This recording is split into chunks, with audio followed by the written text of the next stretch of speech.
Moving company owners, welcome back to part 2. If you have not seen part 1 back of why I love local service ads so much, go and check out that video before watching this one. If you are already running Google search or Facebook ads, this is the perfect video for you to watch. I'm going to explain exactly what front-end metrics to look at on your side of things to know when to scale your ad campaigns and when not to scale your moving company's ad campaigns. So let's break it down. There's a really simple formula that I always break down to clients when it comes to realizing, hey, here's how these metrics actually align. Number 1 is your cost per lead. This is why you hire me, right? This is why you hire people like me and other marketing agencies to fix your cost per lead. You're probably going to a marketing agency, you're like, hey guys, my current cost per lead is $150. I'm trying to get it down to 20. Because if you have a lead that's coming in for $100 and you bring in 10 leads, right? You just spent $1,000. As opposed to if you brought in a lead for $10, right? You're gonna bring in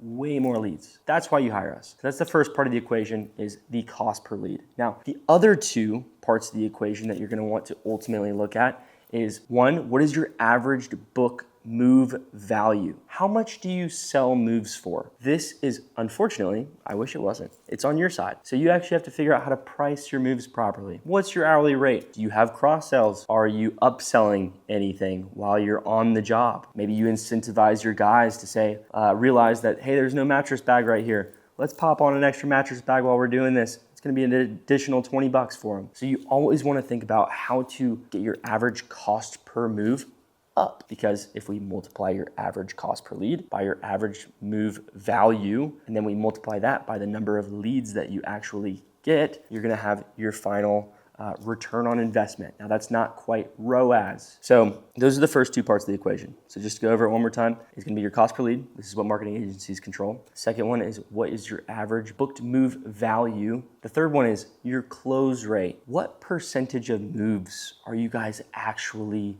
closing? If you close 10% of moves, you're not doing so hot. If you're closing 30%, yeah, you're doing great. So all of these three metrics will ultimately align to give you your return on investment, right? Which is ultimately what you're looking for. You're saying, hey, I wanna put money into the box. I wanna put $1 into the box, and I wanna get $8 out of the box. Well, you can't do that if your sales process is broken, if your marketing is broken and your cost per lead is too high, and if your average book move value isn't high enough. So if you have an average book move value of $1,000 or less, you should probably be asking yourself, can I partner with a local storage company and start getting move-ins and move-outs and the storage, right? Storage is super profitable. Packing materials, another great option. So definitely start thinking about this. Now, let's kind of break down this math a little bit further, right? And I'll kind of make it super simple for us just so we can kind of do it out loud right now. Cost per lead. Let's say you have an average cost per lead of $10, all right? So we have an average cost per lead of $10. Your booking rate, so the percentage of moves that you book, is 30%. So you're booking 3 out of every 10 jobs. And then from there, your average book moved value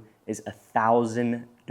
So we're gonna do 1,000 times 10, that's 10,000, right? Times 0.3, because that's your 30% rate. That's 3,000. So you put money in, you get $3,000 out of the back end. Now, depends on what ad spend you're actually running. So maybe you ran $1,000 in ad spend and $3,000 came out. You just did a 3x, all right?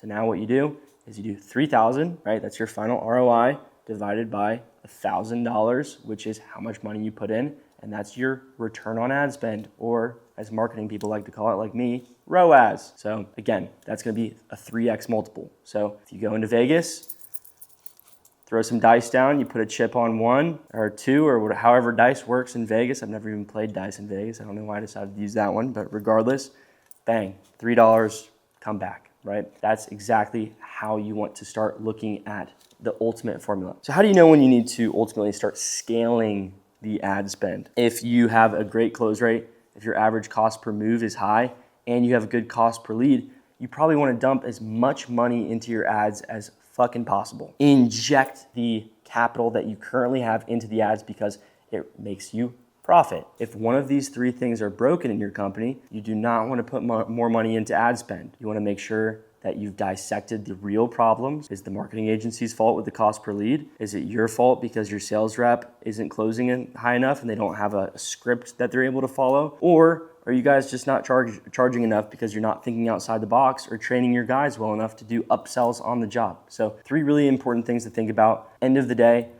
this is ultimately going to make you more money. So definitely look at this formula. I'll break it down a little bit more with a little notepad that I'm gonna put right here. And I will catch you guys on part 3 in the next video on what to do when you hit creative fatigue and how to fix that problem. So catch you guys in part 3. Hope you guys enjoyed this. Definitely check out the description if you guys wanna learn more about what this formula actually looks like. I'll break it down and I'll see you guys in part 3 on the other side. Peace.